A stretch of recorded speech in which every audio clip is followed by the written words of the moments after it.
O pesquisador e escritor Paulo Henrique de Figueiredo lança a obra que revela fatos desconhecidos da vida de Allan Kardec e conduz o espiritismo para a libertadora doutrina dos espíritos.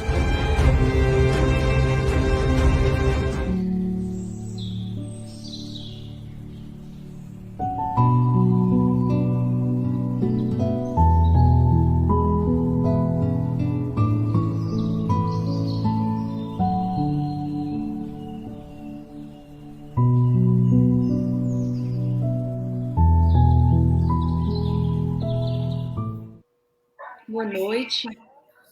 Tudo bem, Eugênia? Olá, boa noite. Que bom estar com você mais uma vez. Vamos dar início aos nossos trabalhos. Boa noite a todos. É uma alegria estar aqui junto a todos os amigos do Centro Espírita Zilda Gama. O nosso abraço a todos os companheiros e companheiras de todas as partes que nos acompanham nesta noite.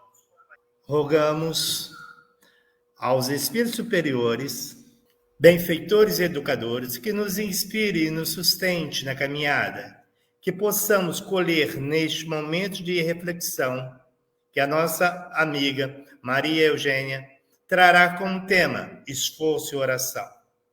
Que possamos aprender dessas lições para a nossa caminhada e evolução espiritual. Que a paz se faça hoje e sempre em nossos corações. Eugênia, a sala é sua, estarei aqui te acompanhando. Obrigada.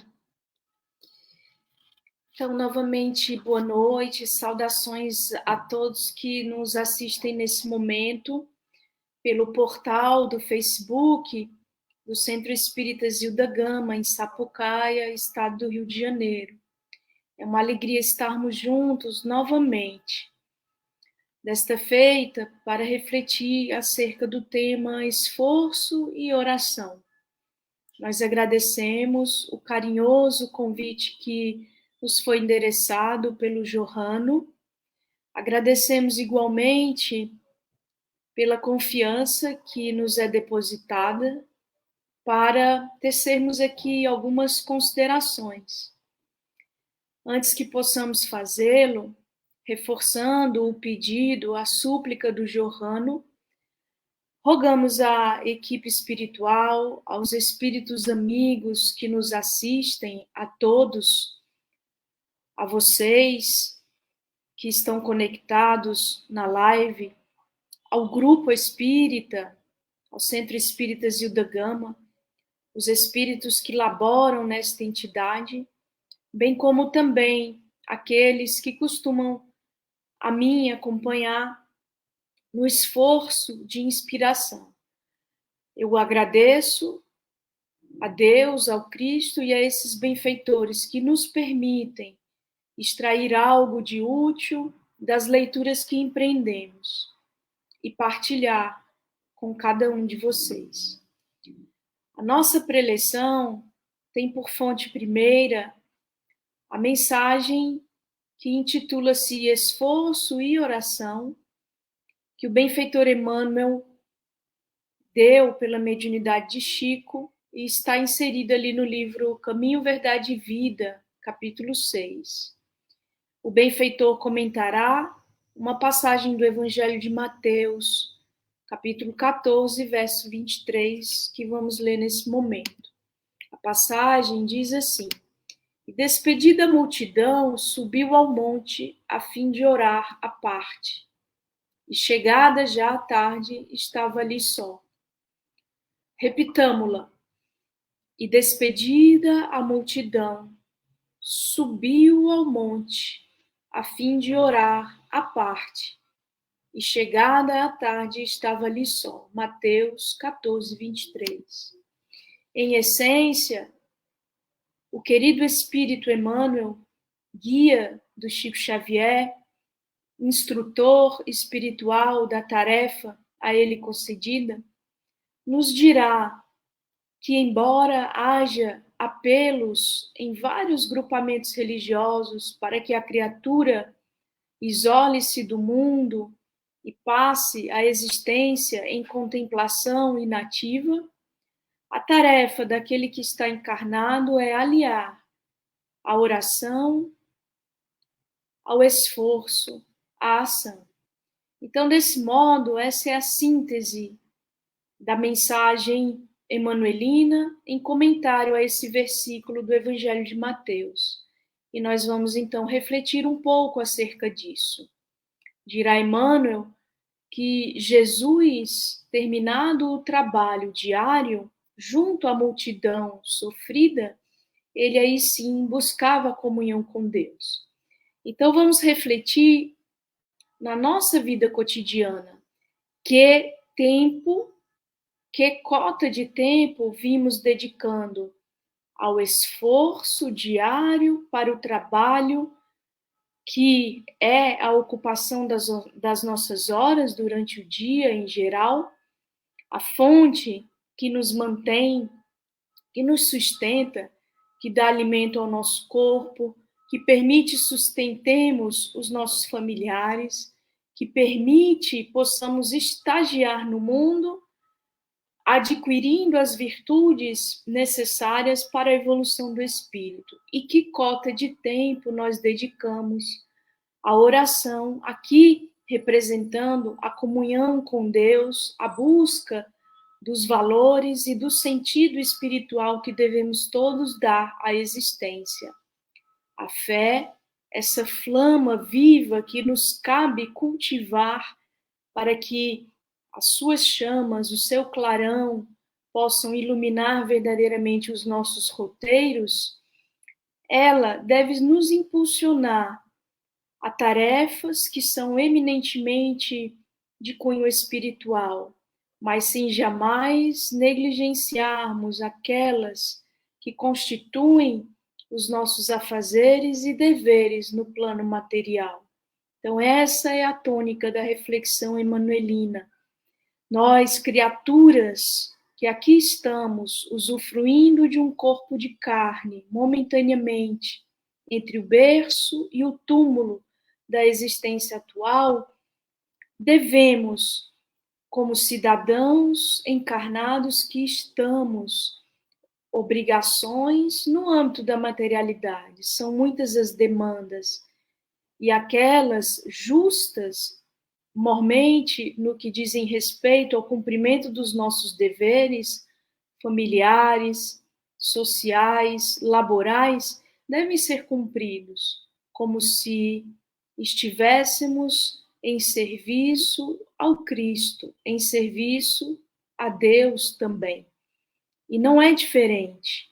A tarefa de cunho espiritual nós costumamos normalmente observar como sendo um serviço, uma tarefa, uma ação para o Cristo. E costumamos segregar a outra, aquela que nos sustenta, que nos dá o alimento, que nos propicia o ganho material, costumamos rotulá-la tão somente como tarefa do mundo, tarefa que o mundo impõe, que a vivência na carne demanda, exige e impõe, sem nos darmos conta de que estamos servindo a Deus, o Criador de tudo, e ao Cristo de Deus, o Cristo da terra, Jesus, em ambas as atividades. Para aquele que já faz da fé um grande clarão, um grande farol que ilumina a sua existência, não há separação entre os setores. Nós estamos servindo a Deus e ao Cristo, tanto nas tarefas que a vida nos impele, propele e impõe, como também nas tarefas que eventualmente venhamos a abraçar no templo religioso, que é a nossa casa de cultivo íntimo, normalmente, da relação com Deus, seja o templo espírita, seja a igreja, se frequentamos alguma, seja o culto, se frequentamos algum, seja qualquer que seja a denominação religiosa que abraçamos, aquele grupamento religioso a que pertencemos costuma nos ofertar possibilidades variadas de exercício no bem, de ação caritativa, de ação que nós ostensivamente ou claramente rotulamos como ações espirituais, aquilo que diz respeito à crença que esposamos, aquilo que é o cultivo do nosso espírito. Mas a reflexão emanuelina vem nos dizer que a nossa tarefa no mundo, aquilo que nos é concedido por dever, que é o exercício do nosso trabalho, ele é nos dado por Deus para promover a nossa ascensão espiritual e que nós devemos utilizar da oração para santificar essas atividades. Então, em síntese, nós não devemos, imbuídos da imortalidade, da destinação gloriosa a que está reservada a cada espírito por Deus criado, não devemos, uma vez conscientes do nosso papel no mundo, da nossa função e da nossa destinação, fazer separação daquilo que é sagrado, reputando somente aos templos e aos movimentos religiosos a que nos vinculamos, daquilo que é tarefa do mundo.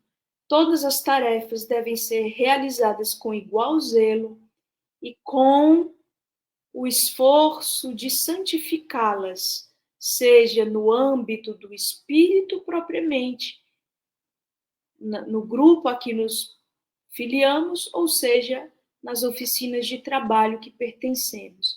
Então, todas as atividades que a criatura vem sido chamada a realizar no mundo são atividades que devem promover o seu crescimento espiritual. Ainda que a criatura não se reconheça como profitente de algum credo, de alguma religião, pertencente a algum grupamento espiritualista, ainda que a criatura seja mesmo negacionista dos valores transcendentes e espirituais, ela é convocada por meio da encarnação, por meio da reencarnação, a estagiar no mundo empreendendo uma tarefa que tem uma finalidade divina, embora lhe escape, se é uma pessoa que não está acostumada ou não está afeiçoada a enxergar a vivência carnal, o estágio na matéria, como tal, como um estágio, como uma etapa. Se é alguém materialista, se é alguém que não tem valores espirituais a nortear a sua estadia do mundo, mesmo assim, esta pessoa, como todas as demais, encarna com o propósito de servir a Deus, ainda que desconheça a figura de Deus a gerenciar o universo e, portanto, a gerenciar também a sua estadia no mundo, a sua romagem carnal.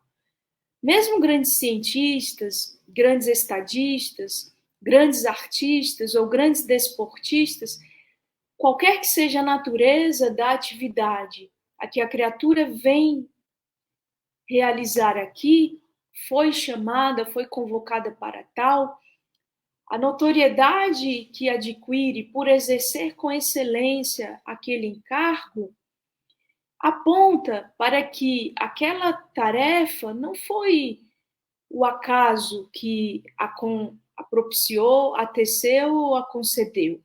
Todos nós temos uma atividade a realizar. Exercê-la com excelência, com dignidade, com denodo, fala grande. Faz dela grandiosa. E assim, muitos que aqui estão encarnados, de algum modo, adquirem notoriedade exercendo com brilhantismo e excelência aquilo que vieram para realizar. O fato de desconhecerem a mão divinal a gerenciar a sua vilegiatura carnal, a sua encarnação presente, não tira a presença divina daquilo que lhe acontece.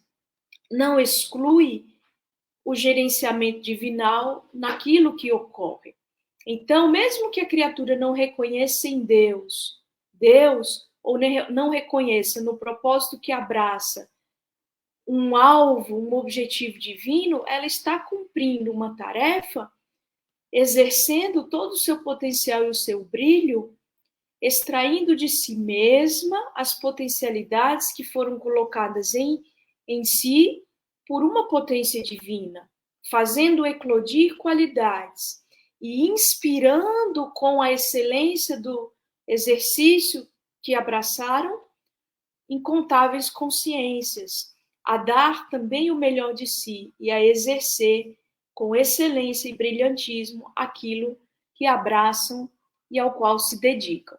Então, mesmo que alguém esteja apartado dos caminhos religiosos, não tenha abraçado nenhum caminho religioso, a existência carnal, ela tem o propósito, ela tem o fito de promover a nossa ascensão espiritual, fazendo eclodir as nossas virtudes, fazendo desenvolver, desabrochar e desenvolver as nossas potencialidades.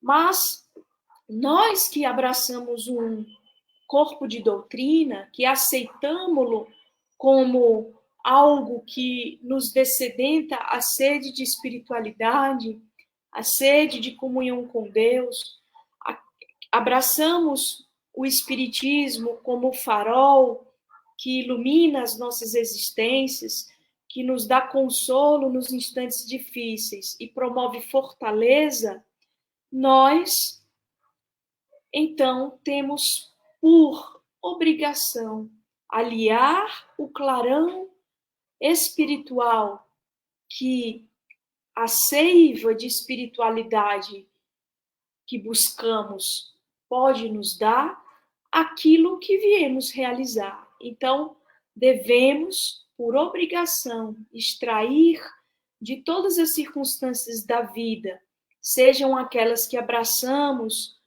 por trabalho, por oficina, seja aquelas situações que constituem os nossos desafios domésticos, no âmbito da conjugalidade, do casamento, ou no âmbito das relações com pais, genitores ou cuidadores, ou no âmbito da relação com irmãos ou com filhos, seja lá quem seja a parentela com a qual fomos chamados a jornadear no mundo, seja no âmbito do nosso exercício enquanto cidadãos, aqui na carne, em que somos convidados a estar num país, numa comunidade, numa cidade, num município, a pertencer a um grupamento de pessoas, seja qual seja as circunstâncias, trabalho, oficina, lar, convívio com a parentela, atuação como cidadãos e cidadãs no meio social, no país em que estagiamos aqui, seja qual for a situação, nós que descedentamos a alma com os clarões do Espírito, somos convocados a trazer a presença da espiritualidade amiga, dos valores espirituais que abraçamos para tudo o que desempenhamos. Então, essa é a convocação divina. E nos dirá Emmanuel, vamos aqui recorrer à sua mensagem, para ir tecendo, a partir do comentário dele ao versículo de Mateus, ir agregando à reflexão aquilo que o benfeitor nos traz e coloca. Então, relembrando o versículo, e despedida a multidão, subiu ao monte a fim de orar à parte. O evangelista destaca o fato de Jesus estar apartado da multidão e ter subido ao monte. Essa metáfora da subida ao monte, ela é recorrente na Bíblia. E foram muitos os enviados de Deus que subiram a um monte, seja para aurir ali força, consolação, seja para experimentar um calvário de sacrifícios e renunciações. No caso do Cristo, ele subiu ao monte do Calvário, ao monte da caveira, em que ele experimentou o seu calvário, no Gólgota, que é o monte da caveira. Mas também subiu ao monte das oliveiras para orar. Subiu aos montes, a um monte, para tecer as suas considerações mais sublimes, como no Sermão do Monte. E chegada já a tarde, diz Mateus, estava ali só. Então aqui há o simbolismo da subida, há o destaque para Jesus estar apartado da multidão e sozinho. Comenta Emmanuel. De vez em quando surgem grupos religiosos que preconizam, ou seja, que defendem o absoluto retiro das lutas humanas para os serviços da oração.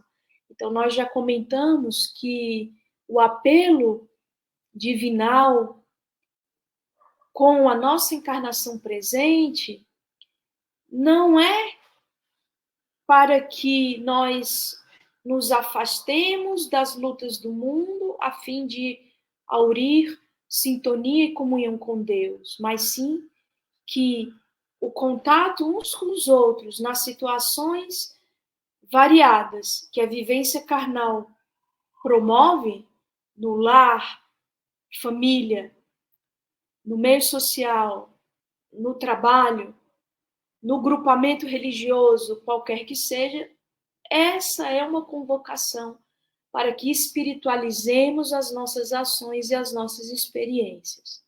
Continua Emmanuel.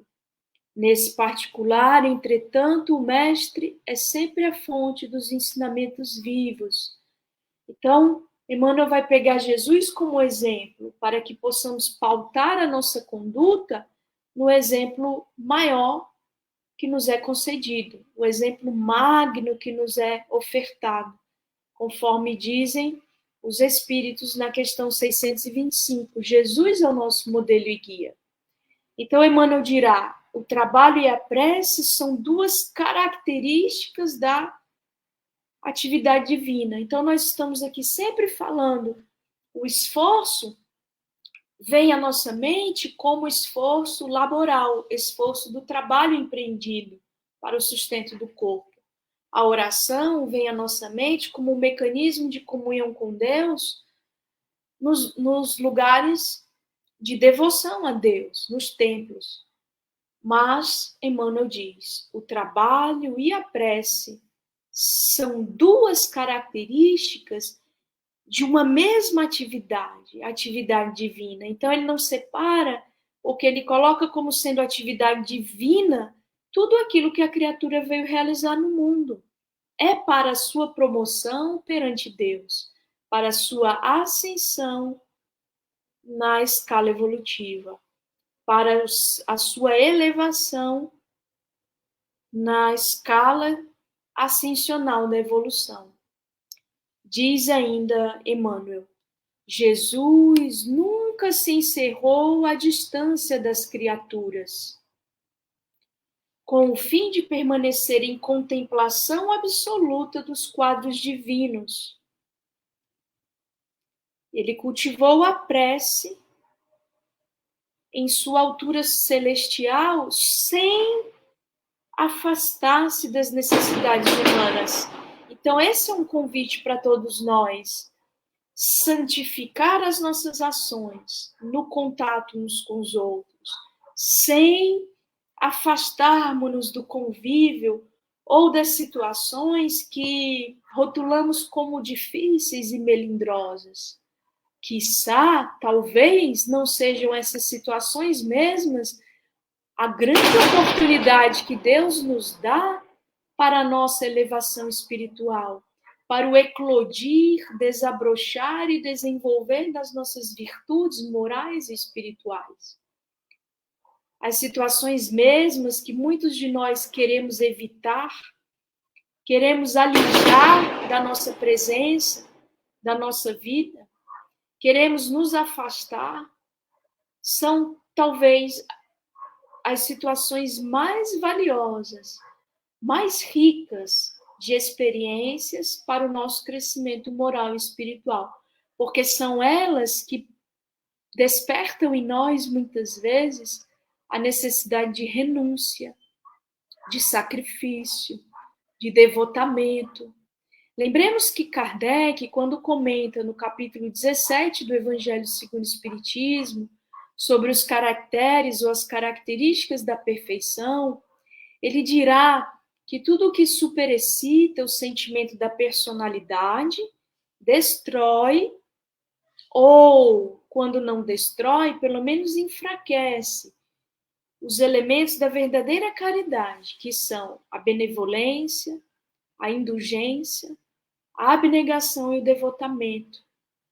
Minhas amigas e meus amigos, benevolência, indulgência, abnegação e devotamento são todas qualidades que só podem ser exercidas no contato uns com os outros, mormente no contato com aqueles que nos inspiram agastamento, irritação, mágoa, ressentimento. Porque a benevolência é a boa vontade. Como exercer a boa vontade? Fazê-la frutificar? Se nós estamos sempre em contato com aqueles que pensam como nós, que esposam os mesmos ideais, que têm os mesmos valores. É fácil ser benevolente assim, ter boa vontade com aqueles que são afins conosco na forma de enxergar o mundo. Nós só vamos conseguir fazer com que a benevolência frutifique em nós o contato daqueles que pensam diferente, que promovem dissenso, seja na nossa família, no nosso trabalho ou na via pública. Aqueles que abraçam valores outros, que opinam diferentemente de nós, que divergem de nós na forma de enxergar a vida e de exercer o seu papel no mundo. É desafio ser benevolente exatamente com aqueles que não partilham da nossa visão de mundo. E essa atividade de estar no mundo, jornadeando com aqueles que pensam de forma diversa, é que vai propiciar a ocasião de desenvolvermos um olhar de boa vontade, de benevolência. Porque, de outro modo, é fácil ser benevolente, não é desafio. E nós não podemos testar se somos benevolentes ou não, a não ser que estejamos em contato com aqueles que têm valores completamente diferentes, ou que exercem uma estadia no mundo completamente diversa da nossa. A indulgência do mesmo modo, só vamos ser chamados a ser indulgentes, né? A perdoar, quando temos contato com aqueles que nos ferem e ofendem de alguma maneira. A abnegação é exigida toda vida que nós estamos num grupo ou em uma relação na qual os nossos valores, a nossa forma de enxergar, a nossa forma de estar é incompreendida. Ou é, às vezes, até maldita. Então, muitas vezes, nós vamos estar a braços com pessoas que nos ferem profundamente. E é aí, então, que vamos ser capazes de averiguar o quão abnegados somos. Do mesmo modo, o devotamento a uma causa, a um ideal, esse devotamento só é auferido e medido quando nós estamos a braços com as dificuldades surgidas das situações em que o nosso ideal é atacado, maculado, ou a nossa honra. Então, todos esses elementos que Kardec descreve como sendo características da verdadeira caridade, eles estão em antagonismo com aquilo que ele chama de superexcitação da própria personalidade. Quando alguém acha que servir a Deus ou estar em comunhão com Deus é tão somente isolar-se do mundo, subir a uma montanha e ficar ali em contemplação contínua, essa pessoa está invariavelmente se desviando, ou melhor, se privando do contato com as situações e as pessoas que possam verdadeiramente fazê-la observar o quão avançaram. Porque sem o contato da diversidade, da oportunidade de sermos eventualmente confrontados naquilo que abraçamos, ou feridos, né? Porque nós nos sentimos magoados e feridos eventualmente, sem esse contato em que se nos revelam toda a inferioridade que nós portamos conosco, porque é dentro de nós que alguma palavra malsã de alguém encontrará eco ou não, sem o contato das outras pessoas que podem nos mostrar o quão adiantados ou retardados estamos no processo evolutivo, nós vamos ter a ilusão da iluminação, a ilusão da santidade, a ilusão da comunhão verdadeira com Deus. Só comunga verdadeiramente dos valores divinais e transcendentais aquele que, jornadeando no mundo, consegue lidar com todos os reveses e situações que o mundo propicia, acessando o melhor que há em si, acessando uma espiritualidade casta, pura, genuína. Do contrário, é maquiagem. Então é isso que Emmanuel vem dizer. E ele diz aqui, dando sequência à mensagem.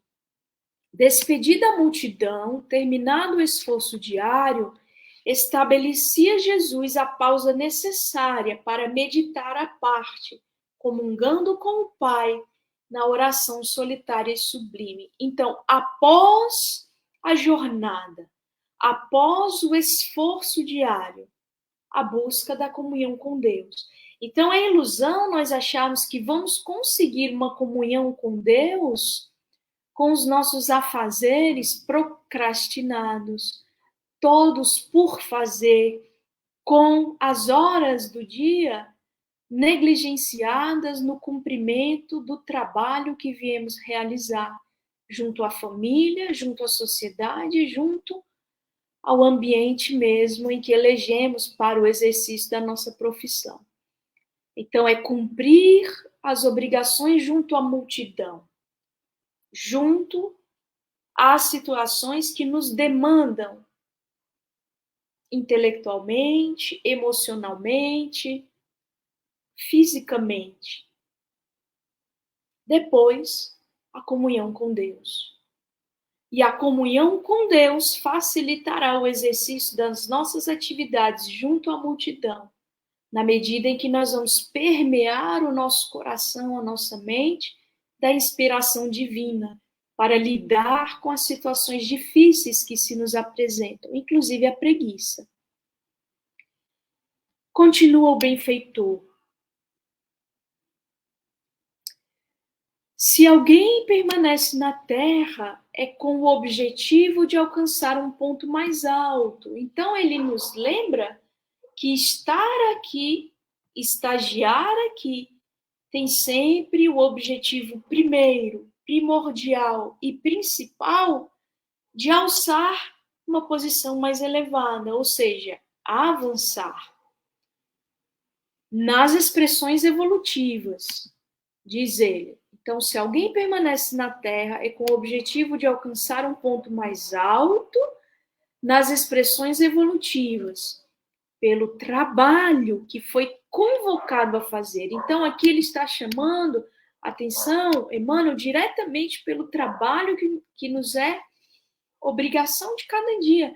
Alguém pode entender, é o trabalho que eu vim realizar na casa espírita, na igreja católica, no templo evangélico, no templo budista. Não, é o trabalho que viemos realizar aqui na Terra.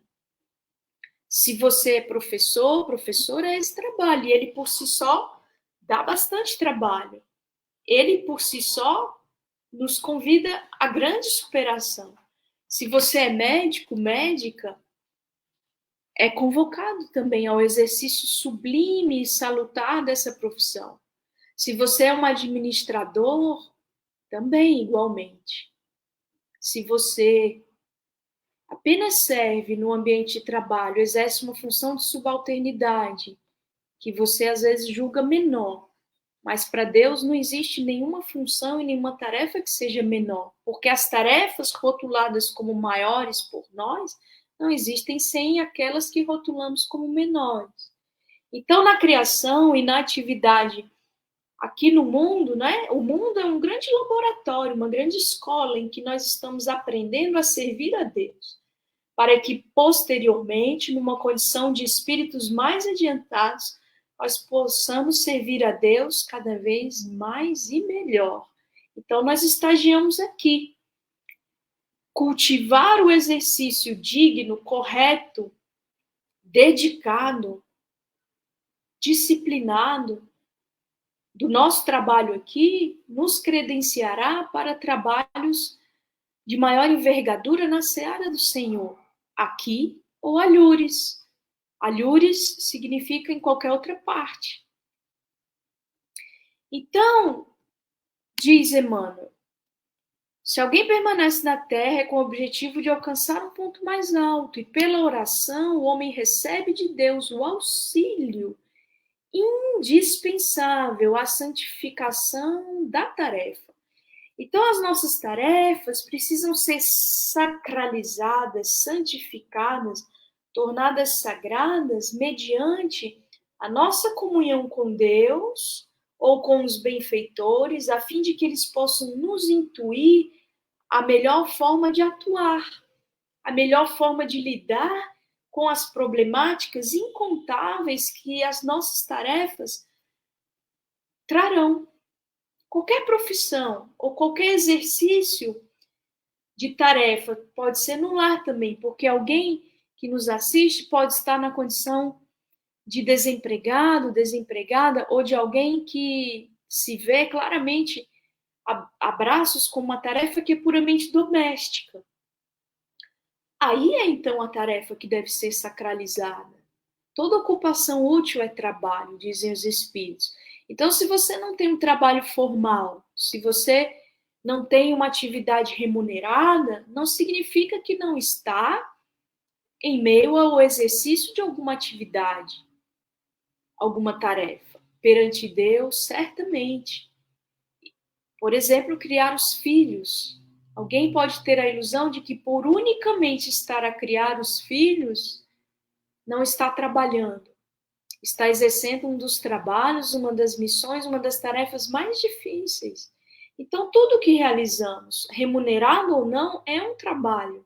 E é essa tarefa a que se refere o benfeitor. E continua ele. Esforço e prece completam-se no todo da atividade espiritual. Então, o todo da atividade espiritual não exclui a atividade material, porque toda a experiência material, a experiência na carne, tem um propósito espiritual. E não há um mundo material apartado do mundo espiritual.